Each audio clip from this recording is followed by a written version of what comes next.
주님 위로하시네.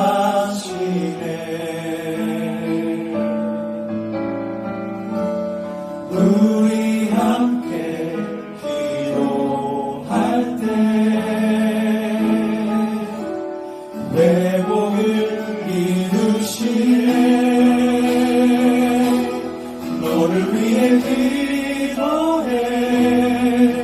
눈에 보이지 않아도 주가 이뤄가심을 믿네.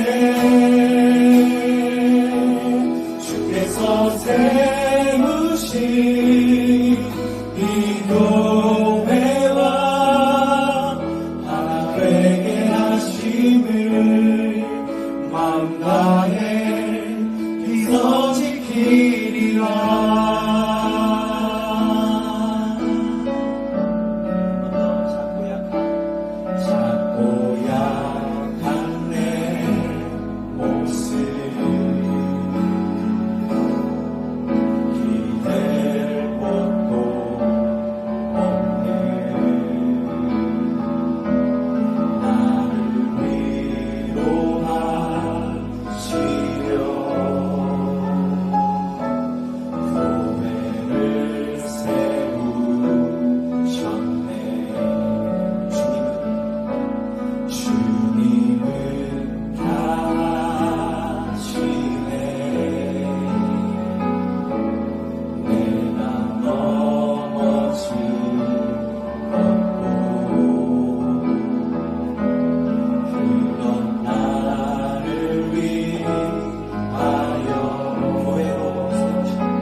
우리 함께 기도할 때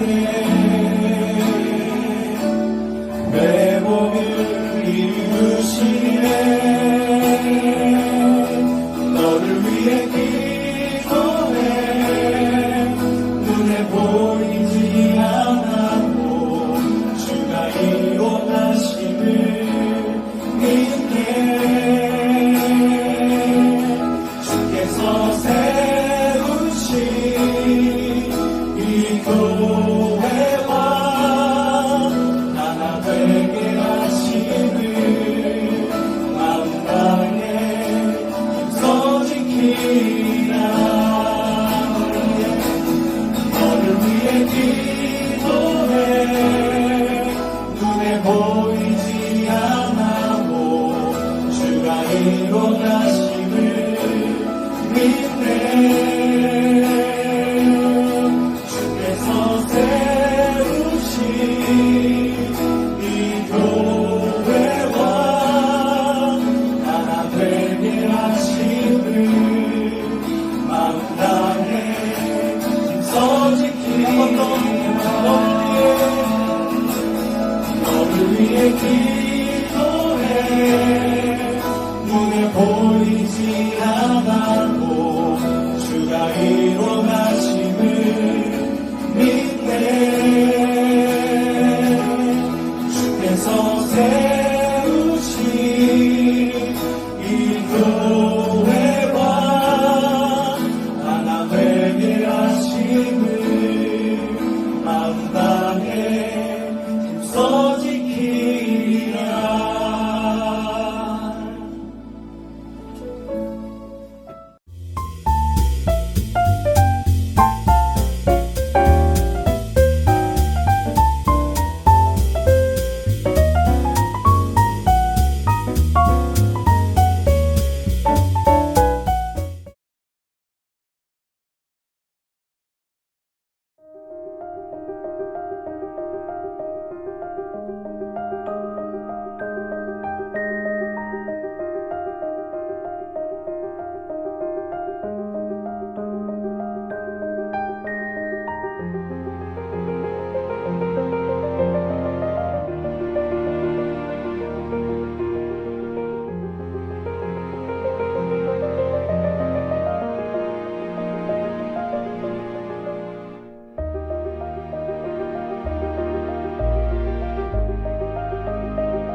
교회력상으로 종료주일입니다. 종료주일은 예수님께서 십자가 죽음을 위해 예루살렘에 입성하신 날을 기념하는 절기를 말하죠. 예수님께서 새끼나귀를 타시고 예루살렘 성에 입성하실 때 수많은 인파가 종려나무 가지를 흔들며 예수님을 환영했다라고 해서 종려주일입니다. 여기서 종려나무는 대추 야자 나무라고 했어요. 종려나무 잎은 보통 승리와 영광을 상징하는 것으로서 그 당시 로마 지배 아래에 있던 유대인들이 종려나무 가지를 흔든 것은 예수님을 정치적 해방자로 여겼다라는 식으로 이해합니다.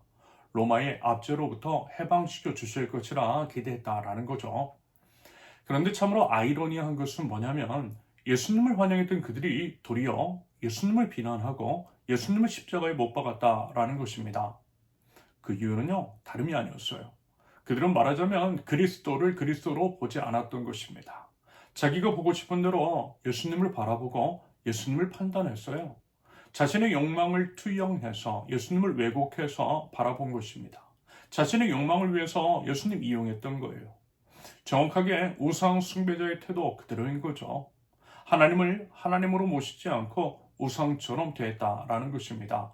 우상은요, 자기 욕망의 투영이라고 했죠. 그러다 보니 어때요? 예수님께서 자기들 바람과는 무관한 행보만 보여주시니 화가 났던 거예요. 예를 들어 자기들은 더 갖고 싶은데 예수님은 포기하라고 내려놓으라고만 하셨잖아요. 심지어는 자기가 죽어야 한다시니 실망했던 것입니다.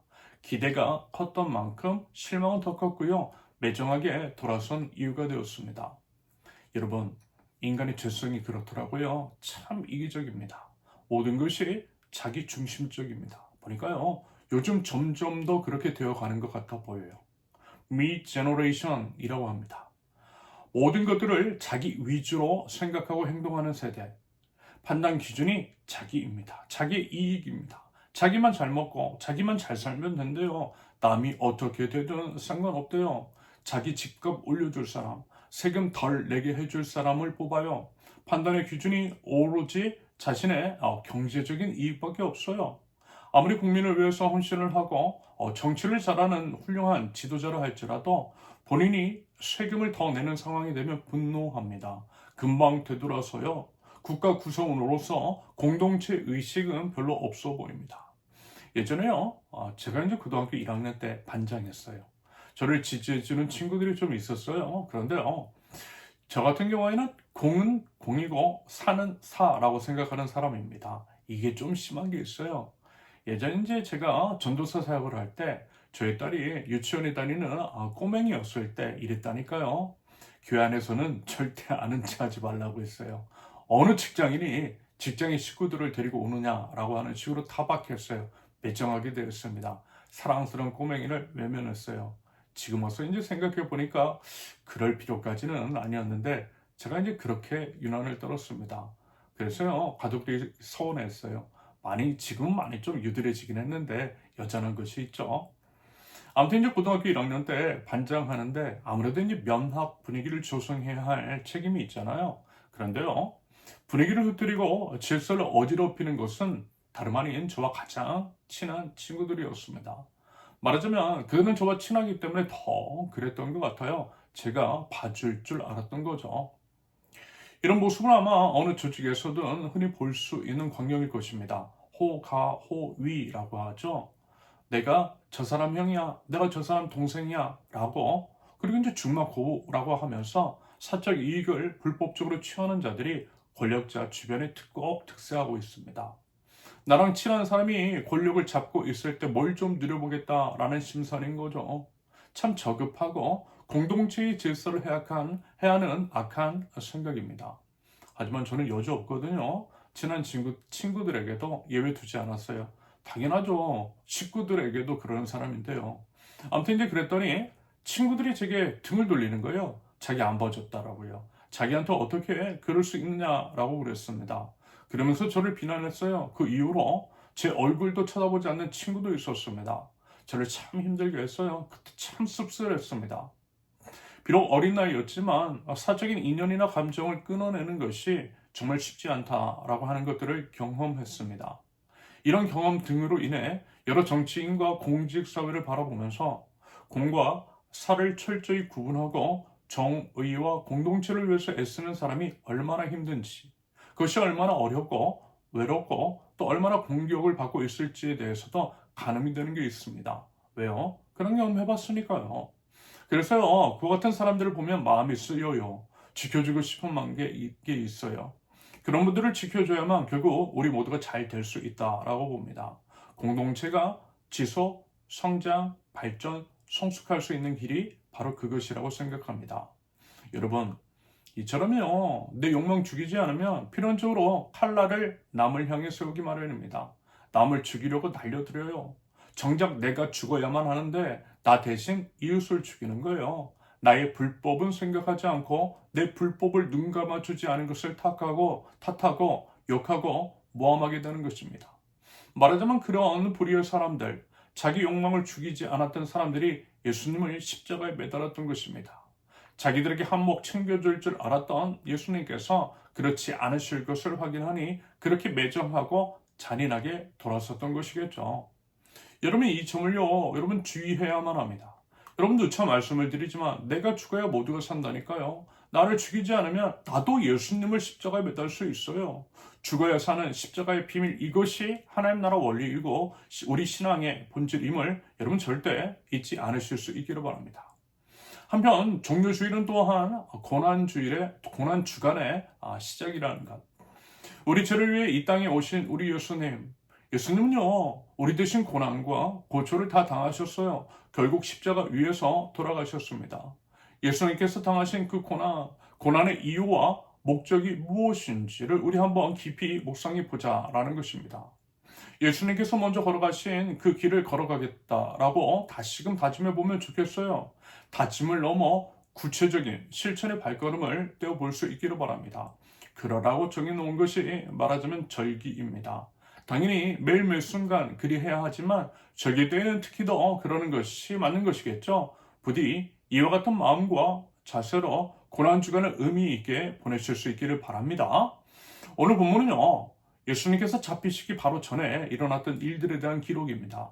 본문의 내용을 토대로 세 가지를 한번 나눠볼게요. 첫째, 주님의 존재감. 보니까요, 하나님의 나라, 하나님 나라 복음에 관한 반응은 제각각이더라고요. 누군가는 마음에 찔려 하나님 나라 복음을 온전히 받아들이는 사람이 있는가 하면 그렇지 않은 자들도 상당합니다.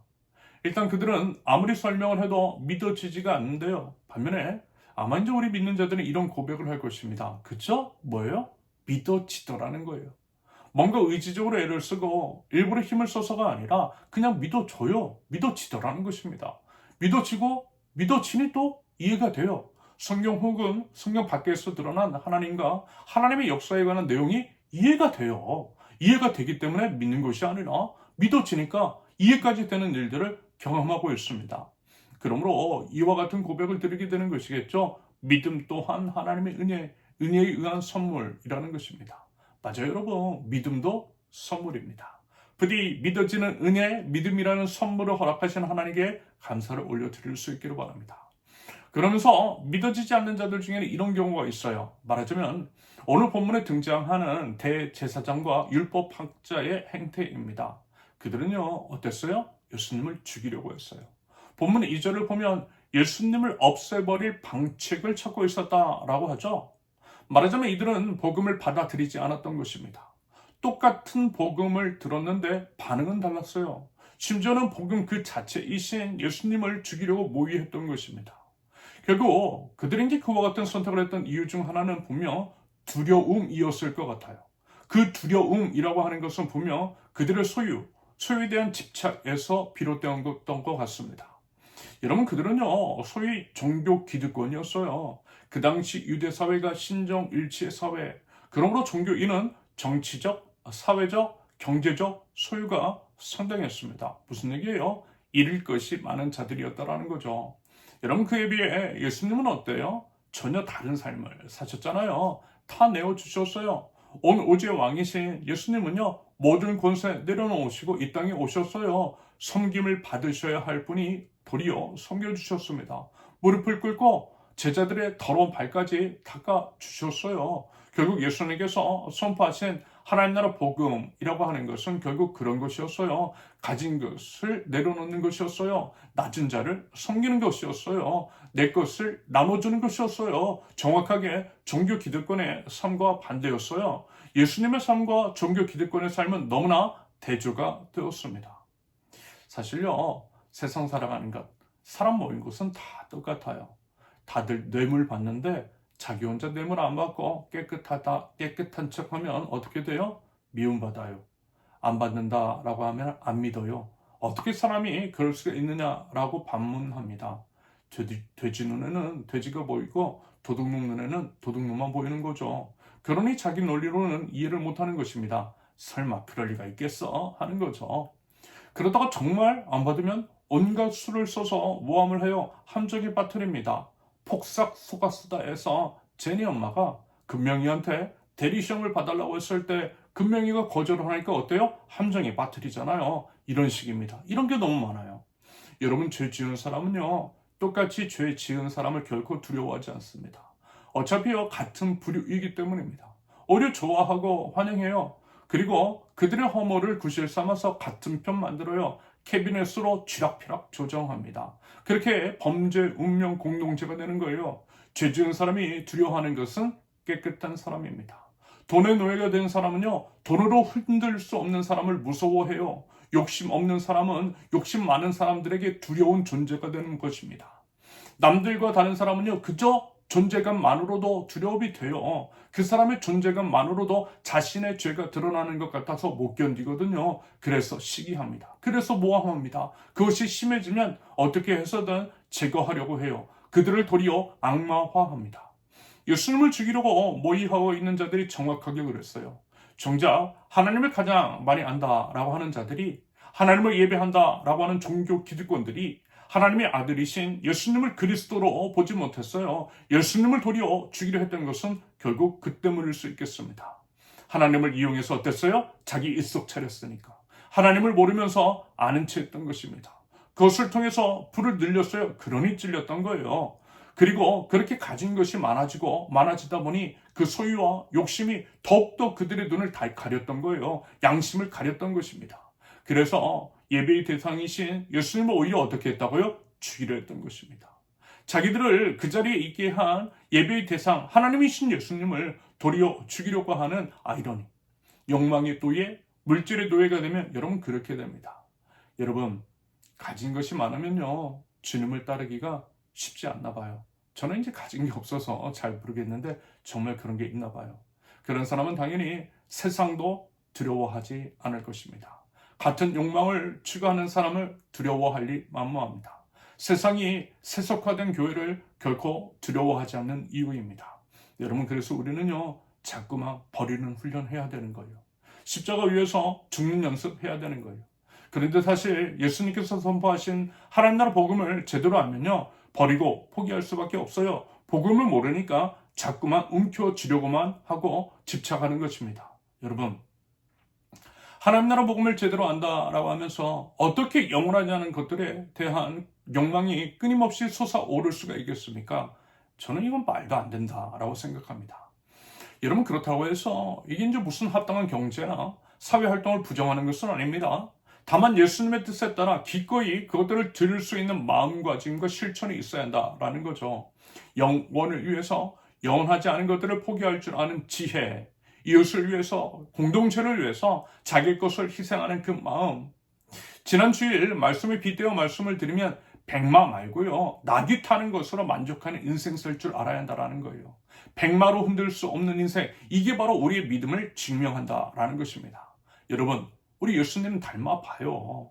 거룩한 삶 살아봐요. 죄 유혹에 흔들리지 말자고요. 그러기 위해서 어떻게 해요? 날마다 십자가 위에서 죽자라는 것입니다. 그래서 저 사람은 돈 같은 것으로 절대 흔들리지 않아 라고 하는 말을 한번 좀 들을 줄 알면 좋겠습니다.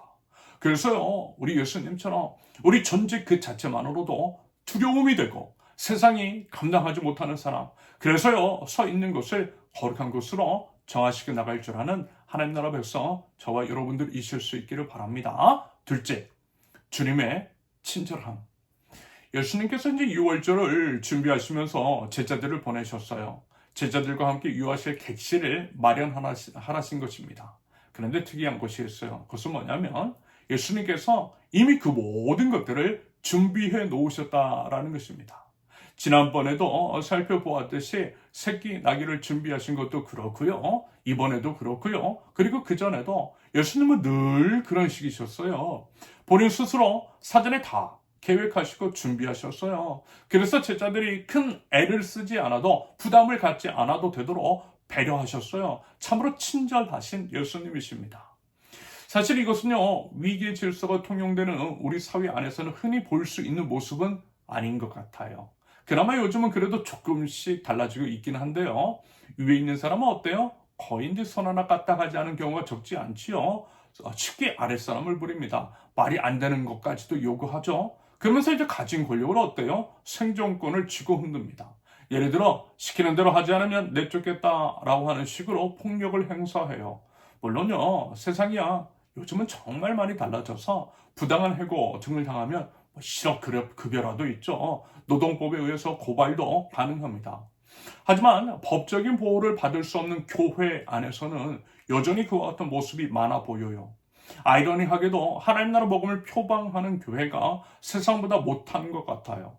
작금할 때에 교회가 외면받고 있는 이유는 결국 그 때문일 수 있다라고 봐요. 세상보다 못해서 그래요. 그래서요, 아마 이 가장 권위적이고 폐쇄적이고 불법과 불의가 가득한 곳이 교회일 수 있겠다라는 생각을 해봤어요.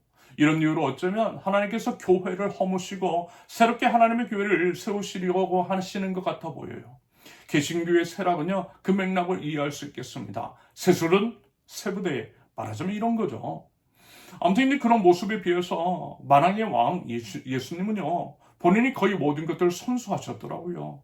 이를 나누어 주지 않으셨다라는 것이 아니라 쓸데없이 사람들을 부리신다거나 기계 부속품처럼 사람을 다루지 않으셨다라는 것입니다. 친절한 모습으로요, 섬김의 본 보여주셨어요. 그런 식으로 우리를 존귀하게 대해주셨습니다. 이 안에서 우리는요, 이웃사랑의 구체적인 모습이 무엇인지를 발견하게 됩니다. 받을 자격이 없는 자들에게도 친절을 베푸시되 자신이 충분히 누릴 수 있는 것들까지도 포기하셨던 우리 예수님, 겸손의 왕, 섬김의 왕, 작은 것 하나하나까지도 배려해 주시고 모든 사람들에게, 특히 약한 사람들에게 더욱더 친절하게 대해 주신 우리 예수님, 드디어 우리의 모습 속에서도요, 그와 같은 주님의 향기가, 주님의 친절함이 우리의 삶 속에 가득할 수 있기를 기대합니다. 자, 이제 마지막입니다. 셋째, 주님의 식탁. 드디어 이제 예수님께서 제자들과 마지막 만찬을 즐기십니다. 사실 이제 즐긴다라고 하는 표현이 맞는 것인지는 모르겠어요. 왜냐하면 이제 식사가 끝나면 예수님께서 잡히시고 결국 십자가 위에 매달려 죽으셔야 하기 때문입니다. 여러분, 예수님 그거 다 아셨잖아요. 그래서 제자들은 밥 먹는다라고 좋아하고 즐겼을는 줄은 몰라도요, 예수님은 마냥 그러실 수만은 없으셨을 것 같아요. 하지만 그런 내색 하나 하지 않으셨죠. 여기서 참고로 6월절, 그때가 이제 6월절 기간이었는데요. 6월절의 유래는 출애굽 시절에서 기인합니다. 모세를 통해 자신의 이제 백성을 구하길 원하셨던 우리 하나님. 하지만 이집트의 파라오는 너무 완악했어요. 하나님의 뜻을 분명하게 거슬렀어요. 거의 무료로 사용할 수 있는 노동력의 원천인 히브리 민족을 놓아줄 생각이 전혀 없었습니다. 욕심적인 파라오로서는 당연한 것이겠죠. 욕심이 눈앞을 가리니 이웃의 삶을 파괴하고 하나님의 뜻까지 거슬렀던 것입니다. 결국 계속 말씀을 드린 것과 같은 프로세스입니다. 아무튼 그래서 고집 피웠어요. 그래서 하나님은요, 재앙 내리셨어요. 무려 10가지나 내리셨어요. 그런데 사실 원래부터 10가지 재앙을 내리시려 한 것은 아니었죠. 다만 파라오가 고집을 피웠기 때문에 10번째 재앙까지 다다른 것입니다. 여러분, 하나님 앞에 고집 피우면요, 10가지 재앙 다 맛본다라는 것입니다. 지혜는 뭐예요? 첫 번째 재앙이 임했을 때 하나님 앞에 바짝 엎드리는 거예요. 하나님 앞에 고집 피우는 것만큼 어리석은 것도 없어요. 그리고 말하자면 10번째 재앙이 뭐였어요? 장자 재앙이었어요. 이집트에서 태어난 모든 첫 번째 것이 죽는 재앙, 너무나 무섭고 끔찍한 일이었습니다. 다만 하나님의 말씀을 청종하여 어린 양의 피를 문의 임방과 좌우 문설주에 바른 집만큼은 죽음의 천사가 넘어갔지요. 유월, 넘을 유, 넘을 월, 유월함으로써 장자 재앙을 면할 수가 있었습니다. 구원받았다라는 거예요. 말하자면 그날을 기념하는 것이 유월절입니다. 그리고 임방과 좌우 문설주에 발랐던 피, 그 피를 위한 희생양이 된 그 어린 양, 그게 뭐라는 거예요? 예수님을 상징하는 것이라는 거예요. 어린 양의 피는 예수님께서 십자가 위에서 흘리신 피라는 것입니다. 그래서요, 예수님을 믿어 예수님의 피가 영혼 가운데 발라져 있는 사람은 죽음의 심판이 유월, 즉 넘어가게 되는 것입니다. 그래서 마치 출애굽 시절 세상으로 상징이 되는 이집트를 탈출했을 때 그 결정적 원인이 되고 구원의 이유가 되었던 유월절 어린 양이 다름 아닌 누구라는 거예요? 우리를 죄에서 구원할 그리스도, 우리 주 예수님이시라는 것입니다. 우리 예수님께서 친히 유월절 어린 양이 되어 주시러 오셨다라는 거예요. 이런 식으로 예수님은요, 유월절, 그리고 유월절 만찬을 통해서 유월절의 의미를, 구원의 의미를, 하나님의 구원을, 구원의 은혜를, 구원의 중심인 우리 예수님을 가시적이고 비유적으로 드러내 보여주셨던 것입니다. 이것이 주님께서 차려주신 만찬, 주님의 식탁을 통해서 구현해내고 있는 의미인 것이겠죠. 그러면서 이제 또한 주님의 식탁, 주님께서 이제 친히 차려주시고 베풀어주신 성만찬에 담긴 의미는 이것입니다. 사실요, 방금 말씀을 드린 것들과 결국 같은 맥락인데요. 성만찬의 음식, 즉 예수님의 살을 상징하는 빵과 예수님의 피를 상징하는 포도주를 먹음으로써 먼저는 예수님과 내가 수직적으로 하나가 되는 거예요. 그리고 같은 빵, 같은 포도주를 공유하는 형제 자매와 우리 이웃과 수평적으로 하나가 되는 것입니다. 마치 십자가 모양처럼 위로는 하나님과 그리고 옆으로는 이웃들과 연결이 되어 있는 것들을 구현해내고 있는 것입니다. 우리 기독교 신앙, 하나님 나라의 원리인 하나님 사랑과 이웃 사랑을 상징적으로 드러내는 거예요. 이것이 말하자면 성만찬에 남긴 의미인 거죠. 성만찬은 공동체성을 구현해내기 위한 하나의 중요한 상징입니다.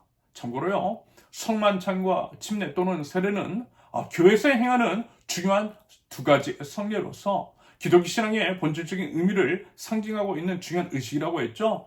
그리고요, 그것들이 지향하는 바는 같아요. 결국 뭐예요? 하나됨입니다. 하나님과 내가 하나 되는 거예요. 너와 내가 하나 되는 거예요. 하나님 사랑과 이웃 사랑입니다. 그것을 가시화하고 체득화하는 의식입니다. 여러분, 아버지 하나님께서 자녀인 우리에게 원하시는 거 바로 그거예요. 전부입니다. 하나로서 내 이웃을 내 자신과 같이 아끼고 사랑하는 거예요. 그것이 바로 하나님의 나라라는 거예요. 내가 내 이웃을 내 자신과 같이 사랑할 때 하나님의 나라가 임한다라는 것입니다. 성만찬을 통해서 그거 보여주시는 거예요. 그것 알라는 거예요. 그거 실천하라는 것입니다. 여러분, 하나님의 나라는요, 너와 내가 아버지 하나님 안에서 하나라는 것입니다. 그러므로 뭐예요? 선의 생명권을 지켜주기 위해서 나의 권리마저도 포기할 수 있다는 것입니다. 우리 주 예수 그리스도께서 십자가 위에서 자신의 생명을 내어 주셨듯이 그러할 수 있는 것, 그런 맥락 속에서의 아름다운 일들을 마음껏 상상해보고 그러한 상상을 하나하나씩 현실로 이뤄낼 때에 이 땅 위에 하나님의 나라가 세워질 줄로 믿습니다. 여러분, 누차 말씀을 드리잖아요.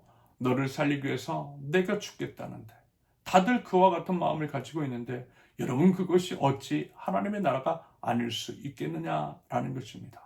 하지만 안타깝게도 지금 우리가 사는 세상은요, 하나님의 나라와 너무 동떨어져 있어요. 하나님 나라가 요원합니다. 내가 살기 위해서 너를 죽이는 모습이 가득해요. 심지어는 우리를 좀 지켜달라고 뽑은 지도자가 도리어 어때요? 우리에게 총뿌리를 들이댔던 서글픈 현실을 마주했습니다.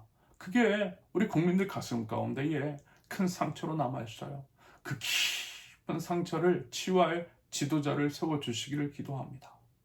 이미 많은 것을 가진 자가 가진 것 없는 자의 주머니를 탈탈 털어가고 있어요. 희생자의 신음과 피비린내가 가득한 잔인한 정글 같아 보여요. 여러분, 하지만 더 이상은 안 돼요. 이제는 탐욕을 멈춰야 합니다. 그 멈춤을 우리 교회 공동체에서부터 시작해야 합니다.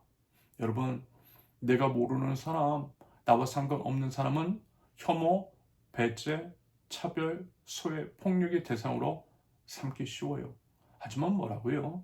나와 함께 밥 한 끼라도 먹은 사람, 그렇게 하기가 쉽지는 않아요. 함께 밥 먹는 사람을 어떻게 미워할 수 있겠냐라는 것입니다. 이것이 자꾸만 뭐라고요? 예수님께서 밥상교제 나누셨던 이유라고 했어요. 예수님께서 밥상 차려주셨던 까닭이라고 했어요. 예수님의 그 마음과 의도하심을 알아서 우리 역시 밥상 교제부터 나눠야 한다라는 거예요. 그래서 뭐라고요? 다음 주에 밥 먹자라는 거예요. 부활주에 부활의 주님을 기뻐하고 찬양하고 감사드리면서 감사하는 마음으로 함께 밥 먹자라는 거예요. 여러분, 감사가 뭐라고 했어요? 하나님께 대한 감사는 어떻게 표현한다라고 했죠? 여러분, 감사제의 의미에 대해서 기억하시잖아요. 감사제라고 하는 것, 하나님께 감사를 올려드리는 것은 감사제로 쓰인 양 한 마리를 그날 다 몽땅 다 먹으라는 그 명령의 시행을 통해서 구현해낼 수 있다라고 했어요. 양 한 마리를 자기 식구들끼리만 다 먹을 수가 없으니 이웃과 나눠 먹으라는 의도하심이 그 안에 있다라고 했잖아요. 이웃과 나눠 먹는 것, 함께 먹음을 통해서 하나가 되는 것, 이게 바로 하나님께서 받으실 만한 감사라고 했어요. 하나님께 감사하는 자는 뭐라고요? 이웃과 함께 나눠 먹는다라는 것입니다. 그래서 먼저는요, 우리 함께 나눠 먹자라는 거예요. 주님 안에서 함께 나눠 먹으면서 우리에게 구원의 기쁨, 부활의 소망을 주신 주님께 감사를 올려드리자라는 것입니다. 그래서 뭐라고요? 다음 주에는 최대한 함께 밥 먹으면 좋겠습니다. 여러분, 주님의 식탁을 기억하십시오. 주님께서 친히 차려주신 식탁, 자신의 친히 유월절 어린 양으로서 자신을 내어주신 우리 예수님을 기억하십시오. 그것을 통해 우리가 하나님과 또한 우리 서로가 하나 되길 바라시는 우리 예수님의 마음을 보실 수 있기를 바랍니다. 예수님의 그 마음을 알아 주님께서 차려주신 그 식탁 위에서 함께 밥 먹고 진정한 하나됨을, 공동체성을, 예수님의 한 몸을 힘써 이뤄갈 줄 아는 저와 여러분들, 이웃에 대한 사랑으로 구원의 은혜를 베풀어 주신 우리 하나님께 마땅한 감사를 표현할 줄 아는 하나님 나라 백성들 모두 되실 수 있기를 예수님의 이름으로 축원합니다. 함께 기도합니다. 이미 죽은 죄를 구원하시기 위해서 독생자 예수 그리스도를 보내주시고 그리스도이신 예수님을 믿을 수 있는 믿음을 선물해 주신 아버지 하나님께 감사와 찬양과 영광을 올려드립니다. 주님의 그 크고 놀라운 사랑을 입은 자로서 마땅한 감사로 하나님의 사랑을 이웃들에게 흘려보낼 줄 아는 하나님 나라 백성, 우리 예수님께서 몸을 보여주셨듯이 제 생명을 버려 이웃을 살려냄으로써 생명 가득한 하나님의 나라를 세워나갈 줄 아는 하나님 나라 백성 저희되게 하옵소서. 믿음도 하나님의 선물인 줄로 믿습니다. 하나님, 저에게 믿음을 부어 주시옵소서. 세상이 감당할 수 없는 믿음을 허락하여 주시옵소서. 돈이나 명예 그 어떤 것으로도 흔들리지 않은 믿음을 허락하여 주셔서 존재 자체만으로도 두려움이 되는 거룩한 백성, 세상이 감당 못할 믿음의 백성 되게 하옵소서. 저희가 서 있는 곳을 거룩한 곳으로 만들어 나가는 저희 되게 하옵소서. 예수님을 닮아 섬기는 자가 되겠습니다. 먼저 고개를 숙이겠습니다. 이웃의 발을 닦아주겠습니다. 먼저 베푸는 자가 되겠습니다. 좋은 것은 양보하고 손해보는 것은 먼저 희생하고 감내하겠습니다. 그럴 수 있는 용기와 믿음을 허락하여 주시옵소서. 말 한마디 행동 하나하나를 통해서 우리 예수님이 드러나게 하옵소서. 저희 모습을 통해 주변 이웃들이 예수님을 맛보아 알게 되는 그러한 축복의 통로로서 하나님 저희를 사용하여 주시옵소서. 주님의 식탁 위에 함께 둘러앉아 먹기에 힘쓰겠습니다. 환대와 포용의 공동체를 이루겠습니다. 밥 먹는 자를 힘써 지키게 하시며 먹음의 의미를 알게 하여 주시옵소서. 이웃과 더불어 함께 먹는 것을 통하여서 하나님께 감사를 올려드리고 이웃과 하나 되어 서로를 지켜주는 식탁 공동체, 그리스도의 한 몸을 이루게 하여 주시옵소서. 함께 나누어 먹음을 통하여서 하나님 나라를 맛보아 알게 하는 하나님 나라 공동체 세우는 교회 될 수 있도록 주님 인도하여 주시옵소서. 하나님, 이 나라를 위해서 기도합니다. 여전히 내란 사태는 종식되지 않았고 악인의 계획에 분노합니다. 하나님, 차시하지 마옵소서. 하나님의 정의를 세워 주시옵소서. 이 땅에 악인이 발붙일 곳이 없도록 정의의 주님 좌정하여 주시옵소서. 하나님, 대선이 시작되었습니다. 하나님 나라 가치가 무엇인지를 저희들이 먼저 분명하게 알게 하시며 오직 하나님 나라 원리를 기준을 삼아 그것에 따른 분별과 선택이 있게 하옵소서. 거짓에 선동되지 않게 하시며 진리와 정의와 사랑이 승리하게 하옵소서. 조국 대한민국을 재건하여 주시고 하나님, 재건된 대한민국 대한국민을 통하여서 하나님의 큰 일을 이루어 주시옵소서. 하나님, 이번 주 16일은 세월호 참사 11주기입니다. 여전히 세월호 참사와 같은 일들이 끊이지 않는 상황을 좌시하지 마옵소서. 의지적인 기억을 통하여서 미래의 참사를 막게 하여 주시고 죽은 자에 대한 추념을 통해서 산자를 지켜낼 수 있도록 우리 주님 인도하여 주시옵소서.